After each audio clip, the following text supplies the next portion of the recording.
വിശുദ്ധ യോഹന്നാൻ എഴുതിയ സുവിശേഷം 9-ാം അധ്യായം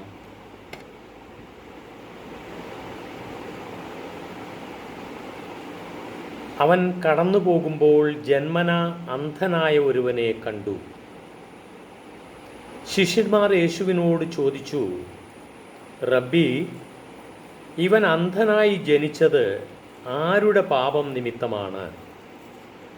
ഇവൻ്റെയോ ഇവൻ്റെ മാതാപിതാക്കന്മാരുടെയോ? യേശു മറുപടി പറഞ്ഞു, ഇവൻ്റെയോ ഇവൻ്റെ മാതാപിതാക്കന്മാരുടെയോ പാപം നിമിത്തമല്ല, പ്രത്യുത ദൈവത്തിൻ്റെ പ്രവൃത്തികൾ ഇവനിൽ പ്രകടമാകേണ്ടതിനാണ്.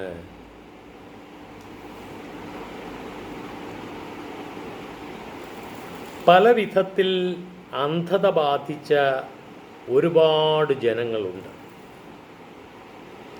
ഈ അന്ധന് കാഴ്ചയ്ക്കാണ് അന്ധത, അഥവാ കണ്ണുകൾക്കാണ് അന്ധത. എന്നാൽ രോഗങ്ങൾ കൊണ്ട് അന്ധരായിരിക്കുന്നവരുണ്ട്. എന്ന് പറഞ്ഞാൽ രോഗങ്ങൾ കൊണ്ട് ജീവിക്കാൻ ബുദ്ധിമുട്ടുന്നവർ, ഭക്ഷണം കഴിക്കാൻ ബുദ്ധിമുട്ടുന്നവർ, അവരെല്ലാവരും അത്തരത്തിൽ അന്ധരാണ്.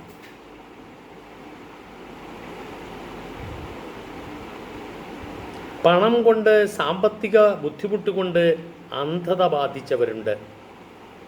അവർക്ക് ജീവിത സൗകര്യങ്ങൾ നിറവേറ്റാൻ നിവൃത്തിയില്ല, അത് നേടിയെടുക്കാൻ നിവൃത്തിയില്ല.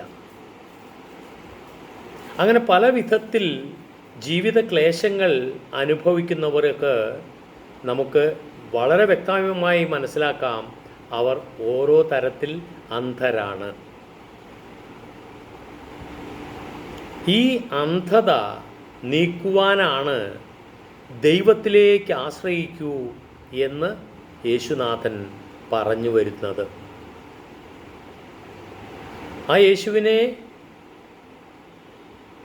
കണ്ട ആ ശിഷ്യന്മാർ ചോദിച്ചത് അതാണ്, ഇവൻ അന്ധനായിരിക്കുന്നത് ഇവൻ്റെ പാപം നിമിത്തമോ ഇവൻ്റെ മാതാപിതാക്കന്മാരുടെ പാപം നിമിത്തമോ?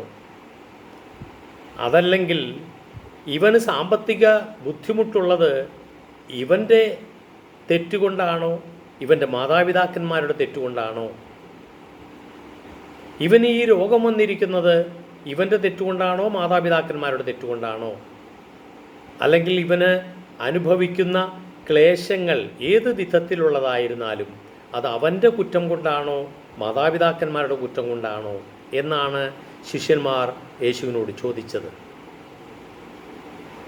അപ്പോഴാണ് യേശു പറഞ്ഞത്, ഇവൻ്റെയോ ഇവൻ്റെ മാതാപിതാക്കന്മാരുടെയോ കുറ്റം ഒന്നുമല്ല, മറിച്ച് എന്നിൽ വിശ്വാസം അർപ്പിക്കുന്നവൻ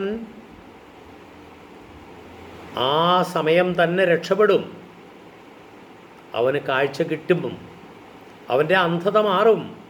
രോഗത്താലോ സാമ്പത്തിക ബുദ്ധിമുട്ടാലോ അല്ലെങ്കിൽ സമാധാനമില്ലായ്കയാലോ എന്ത് തന്നെയായിരുന്നാലും കാഴ്ചക്കുറവ് അവിടുന്ന് എടുത്തു മാറ്റിയതുപോലെ ഇതേ അന്ധത ഏതു വിധത്തിലുള്ളതായിരുന്നാലും യേശുനാഥന് മാറ്റുവാൻ യാതൊരു പ്രയാസവുമില്ല.